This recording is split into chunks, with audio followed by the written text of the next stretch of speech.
मला वाटतंय मुलगी शिकली, प्रगती झाली हे आपण नको बोलायला आता.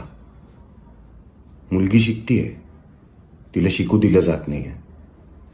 ती प्रगती करण्याची धडपड करते, तिची प्रगती होऊ दिली जात नाहीये.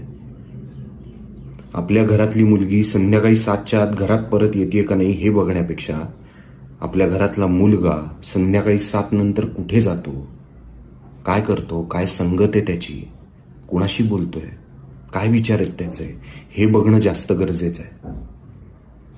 खरंच या देशातला मुलगा शिकला, तो सुसंस्कृत झाला, स्त्रियांचा आदर करायला शिकला, तर या देशाची प्रगती झाली.